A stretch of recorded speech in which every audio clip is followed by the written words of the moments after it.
मेरे प्यारे विद्यार्थियों, आप सबों का गोस्वामी सर क्लासेज में हार्दिक स्वागत करता हूं। आप सबों को मेरा जोहार नमस्कार। बच्चों, आज मैं आपके बीच आया हूं वर्ग 6 की पाठ्य पुस्तक शुभाशिखा। यह संस्कृत की पाठ्य पुस्तक है और आज मैं आप लोगों को षष्ठम पाठ अर्थात छठा पाठ वने वने निवसन्तो वृक्ष, इस पाठ को मैंने आप लोगों को पिछले वीडियो में पढ़ाया था और आज हम लोग इस पाठ के वने वने निवसन्तो वृक्ष इस पाठ के अंत में दिए गए प्रश्न उत्तर को आज हम लोग सीखेंगे और जानेंगे। तो आइए हम लोग शुरू करते हैं बच्चों पहला प्रश्न से। तो पहला प्रश्न जो आपका है वह है अभ्यास पदानि बोधत। तो बच्चों, जो पहला आपका अभ्यास के प्रश्न दिया गया है वहां हम लोग शुरू करते हैं, तो आप ध्यान से सुनेंगे और समझे। तो आइए शुरू करते हैं छठा पाठ वने वने निवसन्तो वृक्षा के पाठ के अंत में दिए गए प्रश्नों से। तो पहला जो आपका प्रश्न दिया गया है वह देख रहे होंगे आप अपनी स्क्रीन पर और पाठ्य पुस्तक में, वह है पदानि बोधत। तो यहाँ हमें करना क्या है, हमें यहाँ जो संस्कृत के शब्द आपके दिए गए हैं उसका अर्थ हिंदी में आपको बतलाया गया है। तो हमें क्या करना है, इन संस्कृत के शब्दों को अपने कॉपी में लिखना है और उसका हिंदी में अर्थ जो दिया गया है उसे हमें लिखना है और इसे क्या करना है, याद रखना है। तो शुरू करते हैं। पहला, वने वने प्रत्येक वन में, निवसन्ता रहते हुए, रचयन्ति रचते हैं बनाते हैं, शाखा डालियाँ, दोला झूला, आशिना बैठे हुए, वियग पंछीगण, किमपि कुछ भी, कुंजति चहकते हैं, संततम निरंतर, साधुजना सज्जन, इव की तरह, पिबंती पीते हैं। आगे देखें, स्पृशन्ति स्पर्श करते हैं, नभ आकाश को, शिरसु सिर पर, वहन्ति ढोते हैं, पयो दर्पणे जल रूपी दर्पण में, स्वप्रतिबिंबम अपने प्रतिबिंब को, पश्यन्ति देखते हैं, कौतुके आश्चर्य से, प्रसार्य फैलाकर, स्वच्छाया अपनी छाया, संस्तरणम बिस्तर को, सत्कारम आदर, कुर्वन्ति करते हैं। तो ये था बच्चों आपका अभ्यास का पहला पदानि बोधत। अब आइए दूसरा प्रश्न से हम लोग देखते हैं। आपके पाठ्य पुस्तक में जो दूसरा प्रश्न है, वचन अनुसार रिक्त स्थाने पूर्यत, अर्थात आपको यहाँ उदाहरण दिया गया है, इसी उदाहरण को देख करके नीचे जो शब्द दिया गया है उन शब्दों में को देखकर रिक्त स्थानों को पूरा करना है। तो मैं अभी आपके बीच में हल किया हुआ प्रश्न आपके सामने प्रस्तुत कर रहा हूं, तो आप ध्यान से देखिए। तो बच्चों, वचन के अनुसार रिक्त स्थानों को पूरा कीजिए। यहाँ आपका पहला जो दिया गया है उदाहरण बनाया गया है, नीचे दो प्रश्न हैं, वहाँ कुछ रिक्त स्थान है, कहीं आपका एक शब्द दिया गया है, उस शब्द के अनुसार से रिक्त स्थान को पूर्ति करना है। तो जैसे कि पहला आपका है एक वचन, द्विवचन, बहुवचन, यथा उदाहरण आप देखें तो आपका दिया गया है वनम वने वनानि, एक वचन वनम, द्विवचन वने, बहुवचन वनानि। अब आपके पाठ्य पुस्तक में देखेंगे तो बीच में आपका फले लिखा हुआ है। तो अब आपको एक वचन और बहुवचन में जो रिक्त स्थान है वहाँ शब्द को, संस्कृत शब्द को भरना है। तो ऊपर का उदाहरण देखें, वनम है, यहाँ आपका फले लिखा है, तो यहाँ वनम नीचे हो जाएगा फलम, वने है फले है, वनानी तो फल को हम बदलेंगे बहुवचन में तो फलानी, तो हो जाएगा फलम फले फलानी, वनम वने वनानी, फलम फले फलानी। नीचे आपका दिया गया है बिंबम, एक वचन में आपका पाठ्य पुस्तक में बिंबम है, तो हम यहाँ भरेंगे द्विवचन और बहुवचन में बिंबम, बिंबे, बिंबानी।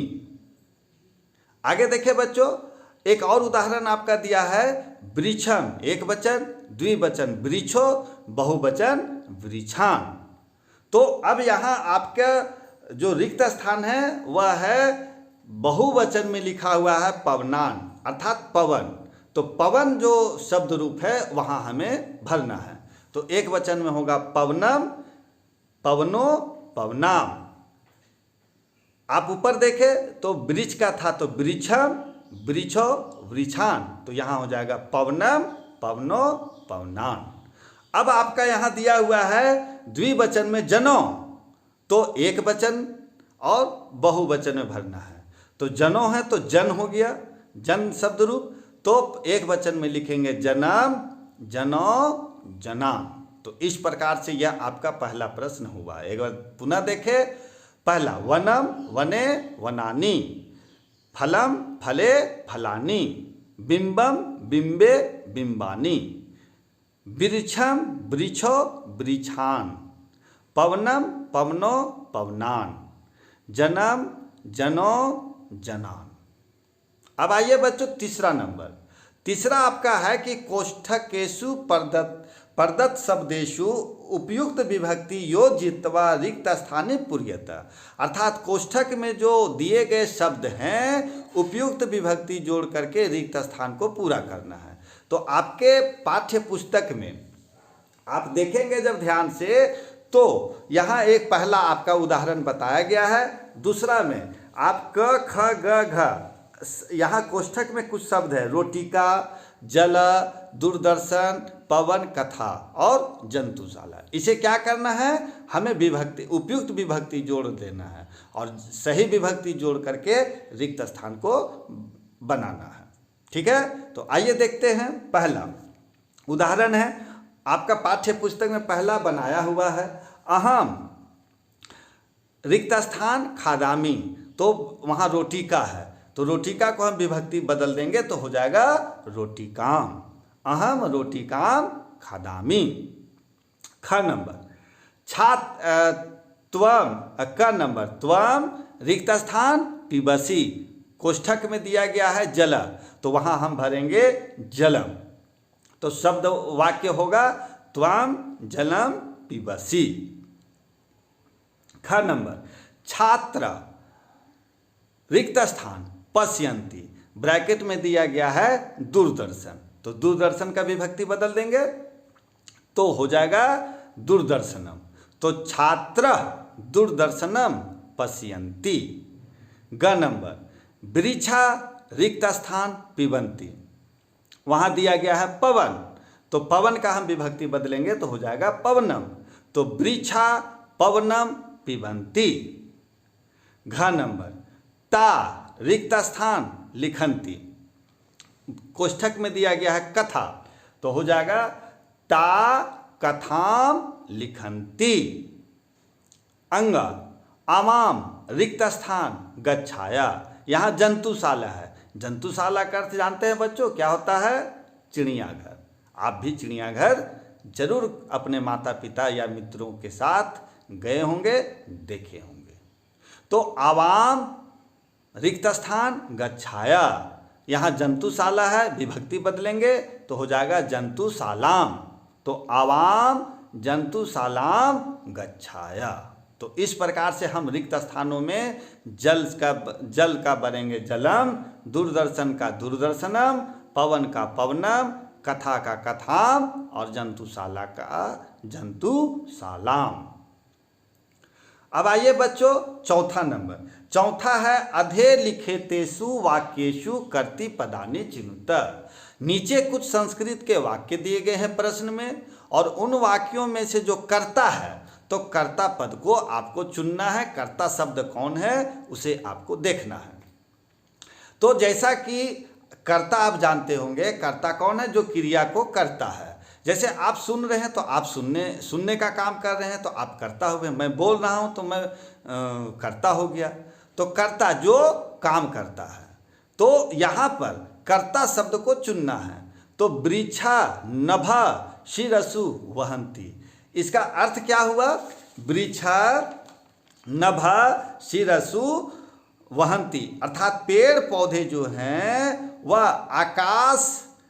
आकाश के सिर आकाश को सिर पर ढोते हैं। वृक्ष क्या करते हैं? आसमान को सिर पर ढोते हैं। तो ढोने का काम कौन कर रहा है? तो पेड़। तो कर्ता कौन हो गया? पेड़। तो हम यहाँ उत्तर लिखेंगे वृक्ष। आइए बच्चों, अब ख नंबर। बच्चों ख नंबर जो प्रश्न दिया गया है वह है, ध्यान से देखेंगे, विहग वृक्षेषु कुजंती, अर्थात पेड़ पर कौन गुंज चहकते हैं या कुंजते हैं। तो आप भी जानते हैं कि पेड़ पर चिड़िया का संस्कृत क्या होगा? पंछीगण का संस्कृत क्या होगा? विहग। तो उत्तर में लिखेंगे विहग। विहग वृक्षेषु कुजंती। तो यहाँ क्रिया कर्ता पद कौन है? तो विहग, पंछीगण।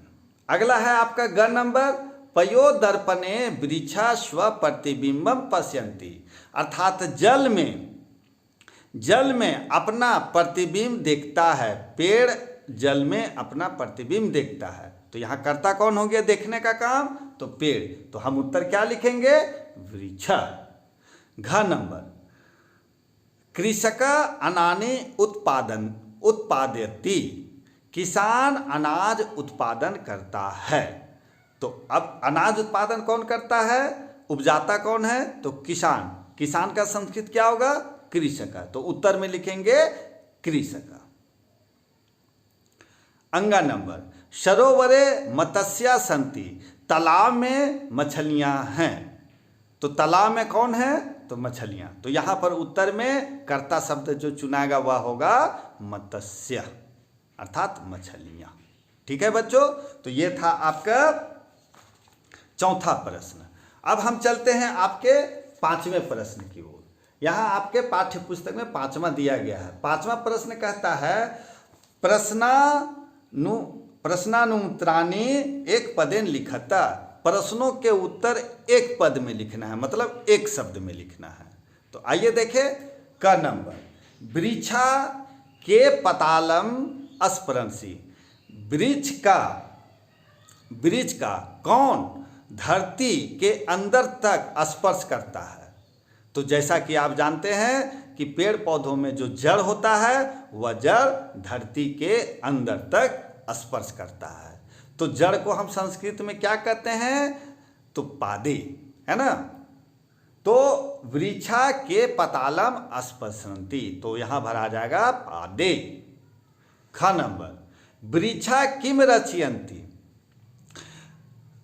पेड़ पौधे किसकी रचना करते हैं। तो जैसा कि हमने बताया था और पाठ के नाम से ही आपको स्पष्ट है, वने वने रचयन्ति वृक्ष, अर्थात पेड़ पौधे जंगल की रचना करते हैं, वन की रचना करते हैं। तो यहां हम उत्तर लिखेंगे वनम। ग नंबर है, विहग कुत्र आसीना भवन्ति, पंछीगण कहाँ बैठे होते हैं। तो पंछीगण कहाँ बैठते हैं? तो पेड़ की डाली पर, और डाली का संस्कृत क्या होता है? शाखा। तो उत्तर लिखेंगे शाखाशु। विहग कुत्र आसीना भवन्ति, उत्तर शाखाशु। अगला देखेंगे घ नंबर, कौतुकेन वृक्षा किम पश्यन्ति, कौन पेड़ कहाँ या पेड़ आश्चर्य से क्या देखते हैं। कौतुकेन वृक्षा किम पश्यन्ति, पेड़ पौधे आश्चर्य से क्या देखते हैं। तो जैसा कि आपने पढ़ा था कि पेड़ पौधे जल में अपना छाया या अपना प्रतिबिंब देख कर आश्चर्य से देखते हैं। आप अगर देखेंगे पाठ में तो आपको दिया गया है, पयो दर्पणे स्व प्रतिबिंबम कौतुकेन पश्यन्ति वृक्षा। तो क्या वो आप देखते हैं आश्चर्य से? तो अपनी छाया को, तो अपना प्रतिबिंब को। तो यहाँ हम लिखेंगे स्व प्रतिबिंबम। कौतुकेन वृक्षा किम पश्यन्ति स्वप्रतिबिंबम।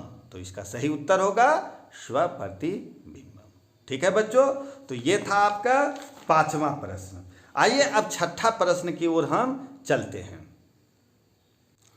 6ठा प्रश्न है बच्चों, समुचिते पदे रिक्त स्थाने पूर्यत।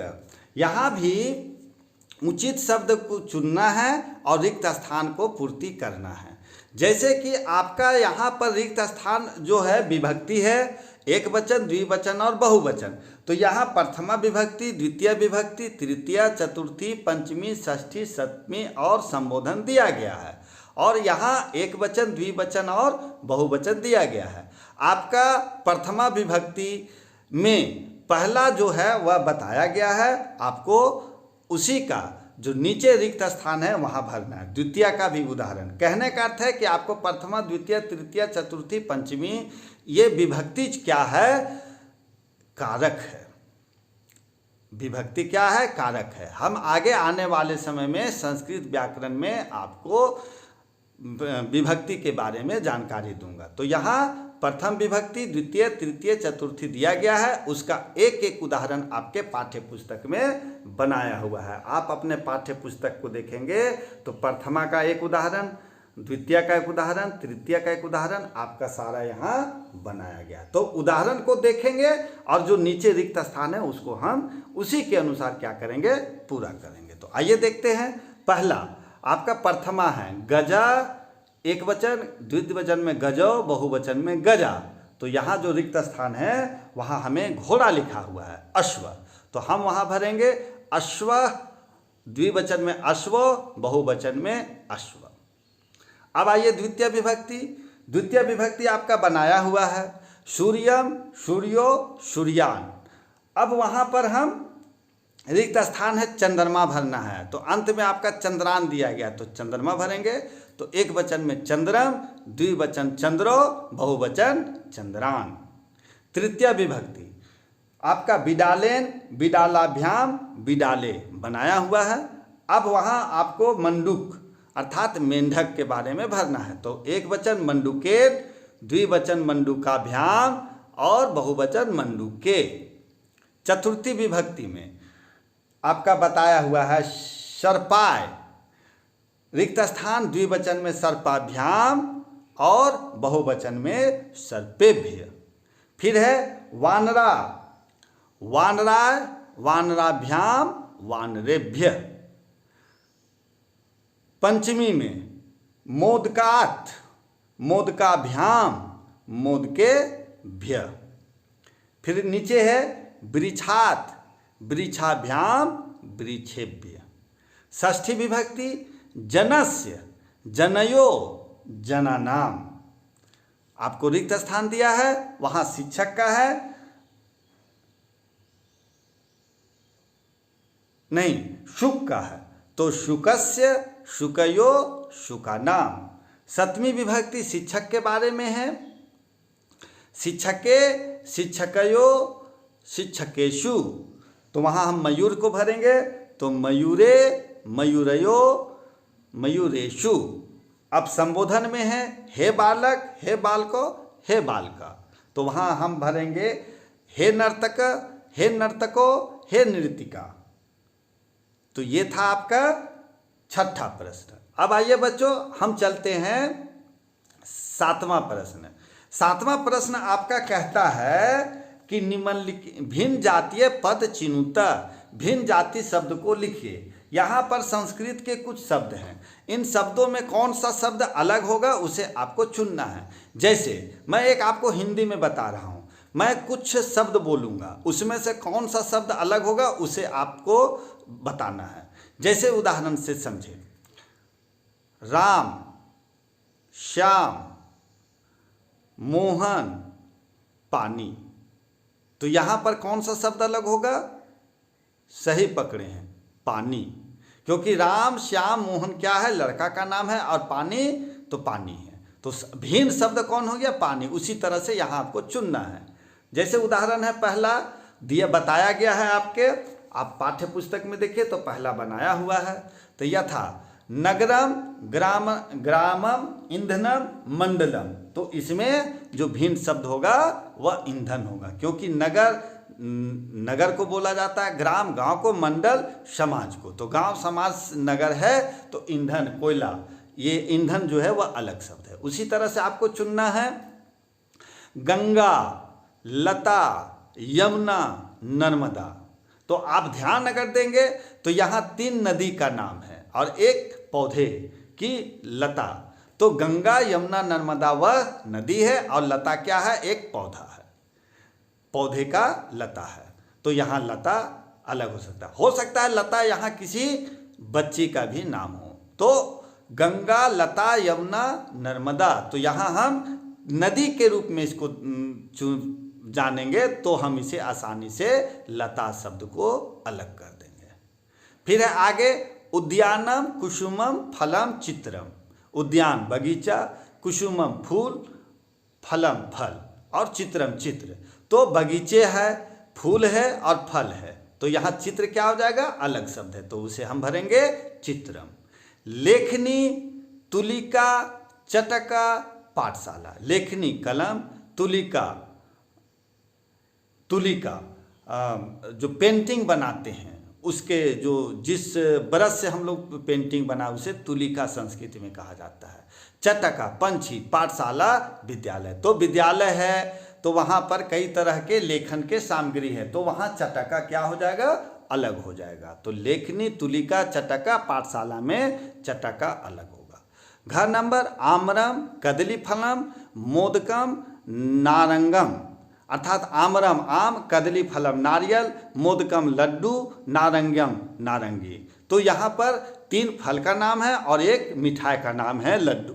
तो यहाँ पर हो जाएगा आम्रम, कदली फलम, मोदकम में, नारंगम में, मोदकम अलग कर देंगे। तो ठीक है बच्चों, ये था भिन्न जाति। क में होगा लता, ख में चित्रम, ग में चटका, घ में मोदकम। आइए बच्चों अब हम आगे चलते हैं। अंतिम दिया गया है बच्चों एक श्लोक।